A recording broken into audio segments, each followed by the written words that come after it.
अभिनंदन गुरुजी। अभिनंदन बच्चों, शुभ आशीर्वाद विराजो नीचे। आज अपन हिंदी शिक्षण में सही उच्चारण किस प्रकार से किया जाए इसका अभ्यास करेंगे और कौन से नियमों का पालन किया जाए। कुछ नियम है जिनके पालन करते हुए उच्चारण किया जाता है। कहीं कहीं बच्चे गलती कर देते हैं, सही उच्चारण नहीं कर पाते हैं। जैसे ये सबसे पहले क्या शब्द लिखा है?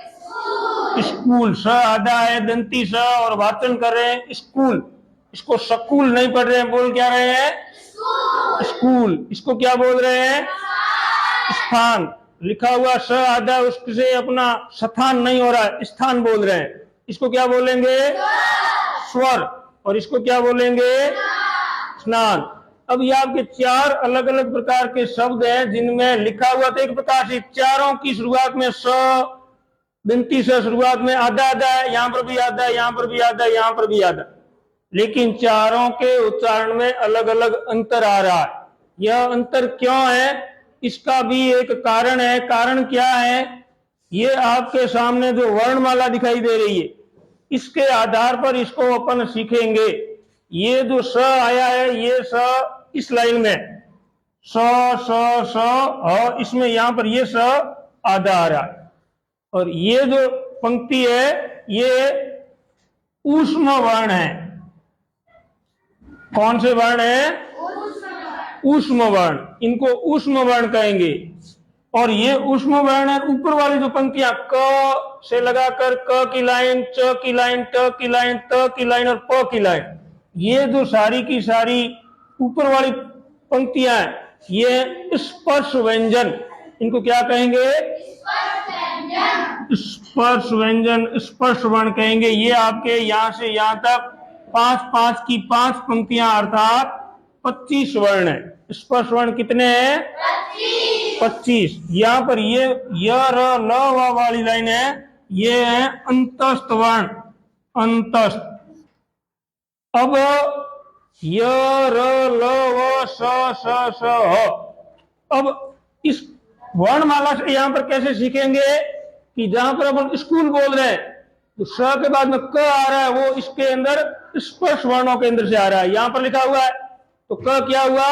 स्पर्श। स्थान। यहां पर भी अपन ई बोल रहे हैं, थ कहां पर आ रहा है? त के बाद में, ये भी स्पर्श है। जबकि यहां पर अपन स्वर बोल रहे हैं, स्वर। स के बाद में वो आ रहा है, जबकि वह क्या है? अंतस्थ वर्ण है, यहां पर आ रहा है। इसलिए जहां पर स्पर्श वर्ण है वहां पर स आधा लिखा हुआ है तो वहां पर अपन ई या थोड़ा सा अ बोलेंगे।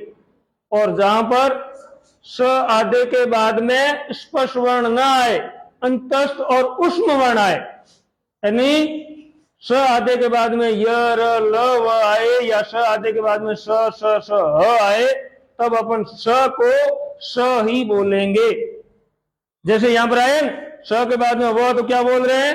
स्वतंत्र। स के बाद में य स्याही, स के बाद में वो स्वयं। और यहां पर भी स के बाद में र आ रहा है। ये स के बाद में र है क्योंकि यहां पर स आधा है और र पूरा है।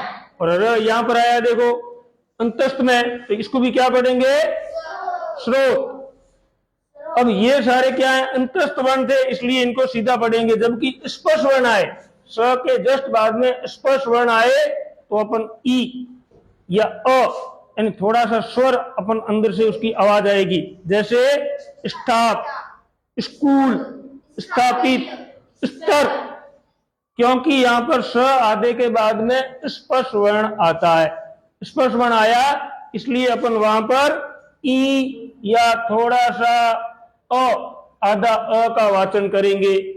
और जहां पर स आधे के बाद में स्पर्श वर्ण न आए, अंतस्थ और ऊष्म वर्ण आए, वहां पर सीधे ही अपने को स ही बोलना है, कोई ई या अ का वाचन नहीं करना है। अब यहां पर ई या अ का वाचन क्यों करते हैं ये भी कारण समझो। यहां पर ई क्योंकि ये स्पर्श है, स्पर्श का आवाज, ये जो भी अपन वर्ण बोलेंगे ना, बोलते बोलते अपनी जीवा है वो स्पर्श करेगी। क की लाइन बोलेंगे तो अपनी जीवा है वो कंठ के अंदर बोलेंगे, क स्पर्श करेगी। ख ये कंठीय वर्ण है। च वाली जो अपन च में अपन बोलेंगे तो अपने जीवा है वो तालु के लगेगी, च जीभ लग रही तालु लगे। ये पूरी पंक्ति बोलेंगे तो तालु से जीभ लग रही है, स्पर्श हो रहा है। यहां पर ट, यहां पर मूर्धा के लग रही ऊपर, मूर्धा तो क्या बोलेंगे ट, ऊपर जीभ लग रही है। यहां पर त बोलेंगे तो हम जीभ दांतों के लग रही है, त थ स्पर्श हो रही है। तो ये क्या हो गया, दंतों का स्पर्श।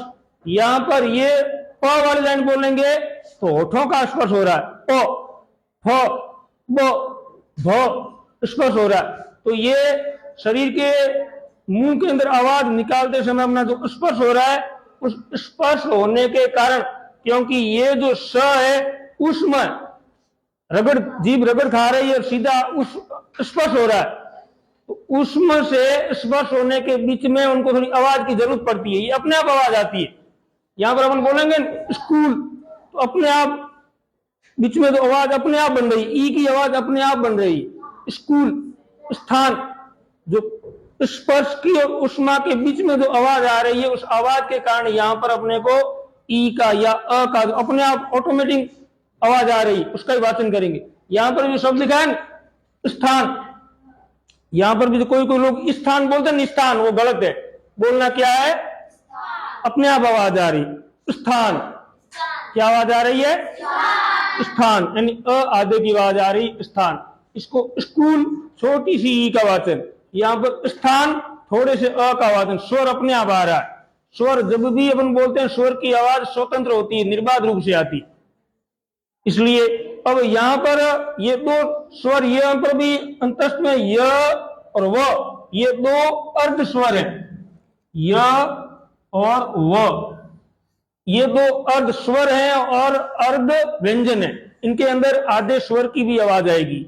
य और व को कभी सवाल पूछ ले जाएंगे अर्ध स्वर कौन से, तो य और व दो अर्ध स्वर हैं, इनके अंदर आधे स्वर की भी आवाज आती है और आधे व्यंजन की भी आवाज आती है। इसलिए इसके अंदर का जो आधा स्वर और जो पूरा का पूरा स्वर मिला हुआ बाकी वाला, दोनों मिलाएंगे बोलेंगे तो स के अंदर कोई आवाज अपने को मिलाने की जरूरत नहीं पड़ेगी। जैसे स्याही, आगे कोई ई या अ मिलाने की जरूरत नहीं है।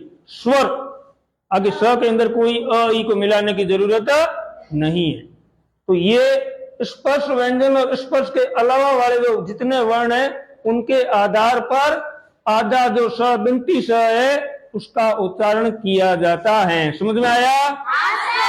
ओके, धन्यवाद गुरुजी। कितने मिनट हो रहे हो?